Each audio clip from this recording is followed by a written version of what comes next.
ada pendekatan diskoneksi, ya, yaitu teori yang paling menunjang pada perkembangan ilmu sintesis.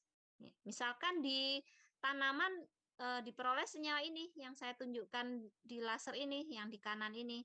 Nah, di tanaman ada senyawa ini, tapi di industri pabrik-pabrik atau toko-toko kimia belum ada ini.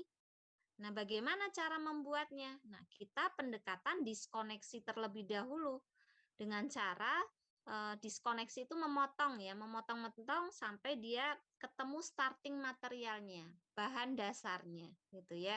Jadi ini bisa dibuat dari senyawa A dan senyawa B. Nah, senyawa A dan B kita tentukan metodenya, baru kita bisa membuat tiruannya gitu ya. Jadi sintesis itu meniru gitu, meniru dari alam ya, bukan meniru kehendak Allah gitu ya, karena justru kita menjaga ekosistem ya, tidak merusak alam dengan cara meniru ya, seperti itu. Oke, lanjut. Nah, sintesis sendiri berasal dari dua suku kata. Ya, kata pertama adalah sin, itu adalah tambah, dan tesis bukan S2 ya. Tesis ini posisi. Jadi yang biasanya berarti suatu integrasi dari dua atau lebih elemen atau unsur senyawa ya, yang menghasilkan produk baru. Tadi A dan B menghasilkan produk baru. Ya. Nah, kata sintesis pertama kali digunakan oleh ahli kimia Adolf Wilhelm Hermann Kolbe. Bacanya bukan Herman mungkin ya, kalau Indonesia Herman, kalau bahasanya apa? Herman gitu ya.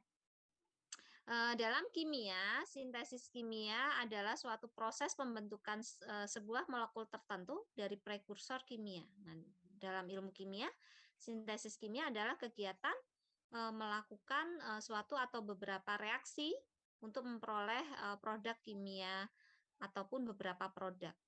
Ya, sintesis kimia yang suatu proses yang dapat diproduksi selama kondisi yang diperlukan terpenuhi. Ya, kondisi itu apa? Maksudnya gini, hal ini terkait dengan instrumen dan pelarut-pelarut yang digunakan, reagen-reagen digunakan. Jadi jangan sampai kita akan meniru tapi bahannya tidak tersedia dengan mudah gitu ya. Bahannya harganya luar biasa mahalnya, miliaran atau ratusan juta. Nah, kita pengennya memodifikasi atau menemukan obat baru itu yang jelas selain dari efektivitas obatnya yang tinggi, toksisitasnya yang rendah, diusahakan harganya murah gitu ya, ekonomis, sehingga masyarakat itu bisa mengkonsumsi dengan mudah gitu ya. Kita membantu masyarakat dengan menekan harga itu. Jadi bisa kan membantunya lewat sana gitu ya, dengan menemukan dan memberikan harga yang murah gitu ya. Itu. Nah, seperti halnya kita mau memodifikasi makanan ya. Kita nggak tahu orang-orang terutama saya ya suka bala-bala gitu ya. Bala-bala ini enak banget sih. Terbuatnya dari apa? Kalau dilihat kenyal-kenyalnya, berarti starting materialnya apa dia? Ada bahan dasar apa? Tepung, Bu. Tepung Tepung, sayur. jelas. Nah, kayak gitu ya. Jadi menganalisa senyawa yang ditemukan tuh kayak gitu. Oh ini bisa nih dari starting ini. Nah, starting material ini, kondisinya ada. Nah, tepung kan kemelimpahan tepung itu banyak ya. Jadi bisa ini saya modifikasi. Ini pakai tepung. Terus yang sering terlihat warna orange, apa ya ini orange? Kalian tarik. Oh, ternyata ini wortel. Wortel. Wortelnya bisa nih dimodifikasi kalau kondisinya wortel mahal gitu ya. Vitamin A, apa ya vitamin A selain wortel gitu. Terus ada lagi yang menambahkan bawang daun sebagai apa ya fungsi bawang daun ini? Kalau dilihat pas dimakan wangi gitu ya. Oh, mungkin sebagai aromanya biar enak, wangi. terus ada lagi yang pakai toge, ada yang nggak pakai toge, ada yang pakai kol, ada yang nggak pakai kol. Nah, dari bahan dasar tepung itu kita bisa memodifikasi berjuta-juta makanan yang bervariasi gitu dengan goreng-gorengan gitu ya. Saya baru tahu di Jawa Barat itu dulu awalnya saya hanya mengenal eh, bala-bala dan tahu isi gitu ya, tahu goreng yang ada isinya. Kalau di Jawa Timur namanya ya berontak gitu. Kalau di sini gehu ya. Nah, saya baru datang di Sunda itu tahu bala-bala dan gehu saja. Tapi setelah saya berbulan-bulan, saya tahu namanya cimol, saya tahu namanya cireng gitu ya. Nah, berarti orang Jawa Barat ini kreatif. Kreatif ketika produk makanan berbahan dasar aci gitu ya. Nah, di sana belum ada gitu. Itulah kenapa diciptakan senyawa-senyawa, bukan diciptakan ya. Kenapa perlu ditiru senyawa-senyawa baru yang intinya kita meniru dari alam, meniru dari punya Allah gitu ya. Itu untuk dikonsumsi masyarakatnya lebih mudah gitu ya. Disajikannya lebih murah gitu ya. Itu. Nah, kemudian sintesis kimia dimulai dengan pemilihan senyawa kimia yang biasa disebut dengan pemilihan reagennya, ya, pelarutnya atau reaktannya. Nah, si A ini mau dilarutkan dengan apa, gitu ya? Kan nggak mungkin serbuk sama serbuk gitu ya. Jadi kalau kita melihat hasil isolasi yang saya pernah melakukan isolasi senyawa murni, itu ada yang berupa kristal. Kalau kristal tuh kayak bening pecahan kaca-kaca gitu ya, kristal. Ada yang serbuk, ada yang oily, itu senyawa murni.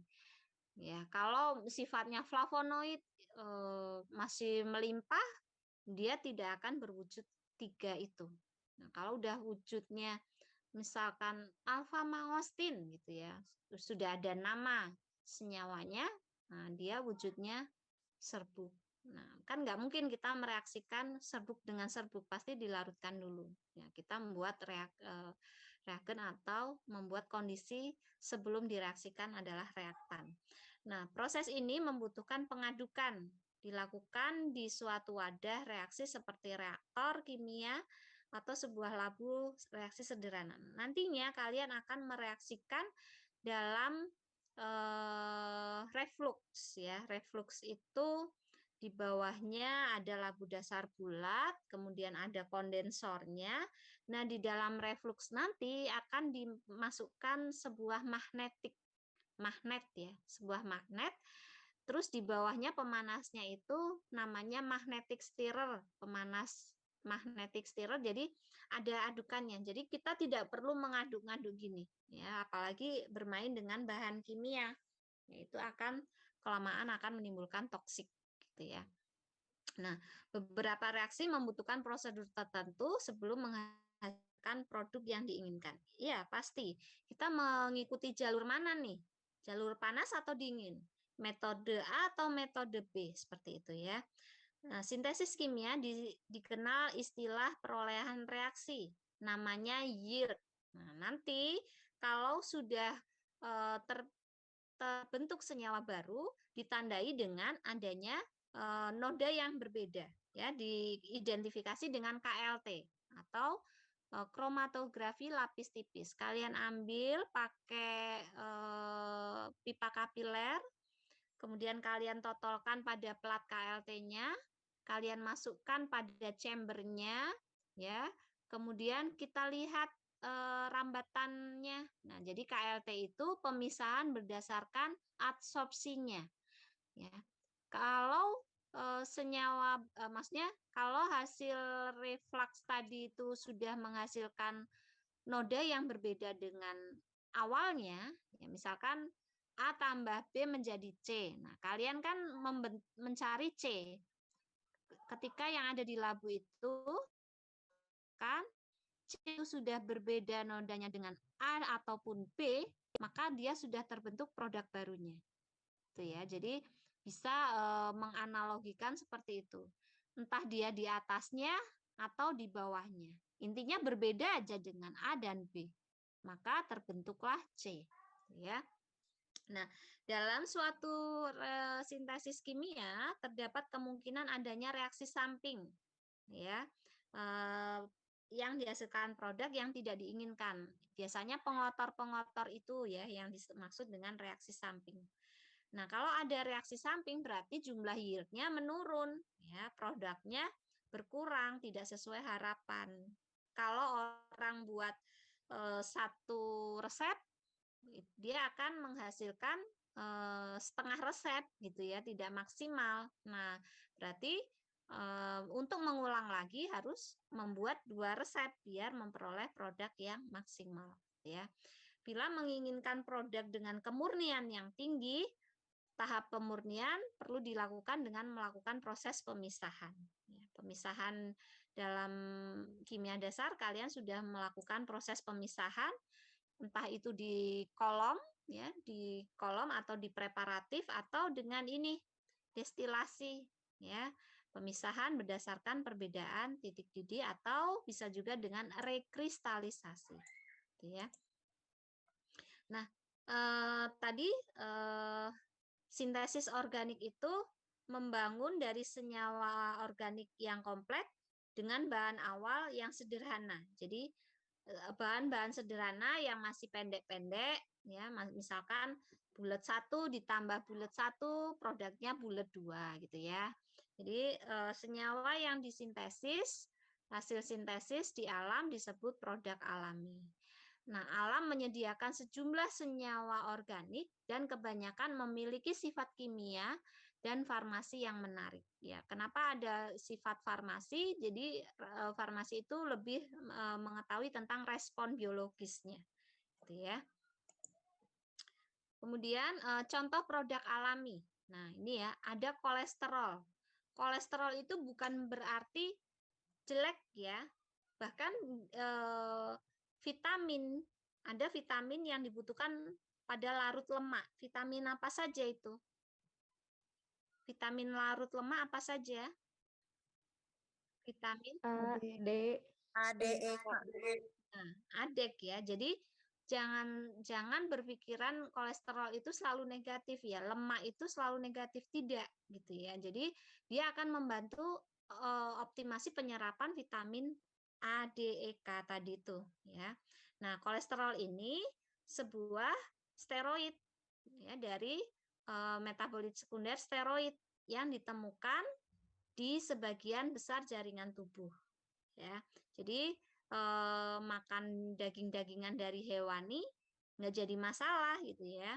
Toh kalau kalian nggak makan itu bisa aja dia menimbulkan kolesterol yang berlebih gitu ya. Kemudian ada lagi contoh limonene. Nah, limonene ini contoh dari terpenoid ya. Terpen yang ditemukan dalam minyak lemon dan jeruk. Jadi selain terpen ada juga istilahnya yang atsiri, minyak atsiri. Jadi tanaman-tanaman atau buah-buahan yang mempunyai aroma sangat menyengat. Nah, itu diidentifikasi dia memiliki kandungan minyak atsiri. Nah, minyak atsiri namanya bermacam-macam ya. Itu. Kemudian ada kafein. Kafein itu adalah turunan dari purin ya. Ditemukan dalam daun teh serta biji kopi. Nah, kadang orang kalau kita anestesi mau operasi gitu ya, suka ditanya sama dokter, Bapak, Ibu perokok gitu ya, atau suka minum kopi gitu. Nah, kenapa suka ditanya seperti itu? Jadi antara orang yang perokok dan tidak merokok atau kopi berat ya, selera kopinya kental banget gitu ya, dia akan membutuhkan dosis yang cukup tinggi ya, karena di dalam tubuhnya kadar kafeinnya tinggi gitu ya. Nah, dari kafein yang berasal dari basa purin ini bisa juga menyebabkan asam urat ya, basa-basa purin itu menyebabkan asam urat. Nah, selain itu Kalau anestesi juga membutuhkan dosis yang tinggi, gitu kan. Tapi jarang sekali dokter itu menanyakan suka minum teh enggak gitu. Padahal teh juga ada kafeinnya, ya. Teh saya aneh di Jawa Barat ini ketika kita mau makan apapun selalu disuguhkan teh tawar gitu ya, teh tawar panas apapun itu. Itu bagus sih untuk menetralisirkan lagi gitu ya. Tapi kalau keseringan minum teh, nah itu ya kadar kafeinnya ya yang ditakutkan kalau tidak bisa terekspresi dia akan menimbun gitu ya. Jadi kita seolah-olah kebal tapi ujung-ujungnya langsung tumbang gitu ya biasanya. Nah, ada juga morfin. Morfin ini dari metabolit sekunder alkaloid ya, ditemukan dalam opium. Nah, morfin ini untuk apa? Ada yang tahu morfin untuk apa biasanya dalam dunia kesehatan? Reda nyeri. Ya, Reda nyeri, Bu. anestesi juga kadang ya apa untuk menghilangkan rasa sakit gitu ya ketika mau operasi dikasih itu atau apa. Nah, kadang orang menyalahgunakan ya untuk obat yang narkotika gitu ya. Itu. Jadi ini obat terlarang harus dengan resep dokter gitu ya. Nah, sintesis dari molekul organik merupakan aspek yang paling penting untuk kimia organik. Ada dua hal, yakni bidang organik sintesis yang dinamakan sintesis total atau total sintesis dan metodologi. Nah, sebuah sintesis total adalah sintesis lengkap dengan senyawa kimia organik yang kompleks dari molekul yang simple, sederhana, yang tersedia secara komersial atau prekursor alami. Nah, yang metodologi, nah di sini biasanya melibatkan 3 tahapan. Yang pertama berdasarkan penemuannya, kemudian optimasinya, dan keterbatasannya. Jadi seperti yang saya paparkan tadi, jangan sampai kita meniru yang bahan dasarnya sudah susah, yang penemuannya nggak jelas gitu ya. Jadi alur alur jejak apa isolasinya dari tanaman apa belum jelas. Aku menemukan nih senyawa baru, tapi ditanya tanamannya apa nggak jelas gitu ya. Nggak tahu ini tadi ini karena belum dilakukan determinasi atau apa gitu ya. Namanya apa, spesifikasinya apa, itu belum jelas. Itu jangan dilakukan. Jadi harus dilakukan dulu penemuan jelasnya bagaimana. Beberapa kelompok peneliti dapat melakukan sintesis total untuk mendapatkan metodologi baru dan dengan demikian menunjukkan aplikasi untuk sintesis kompleks senyawa lainnya. Ya, itulah pentingnya kita mempelajari kimia organik pada bidang farmasi. Dari sini ada yang ditanyakan?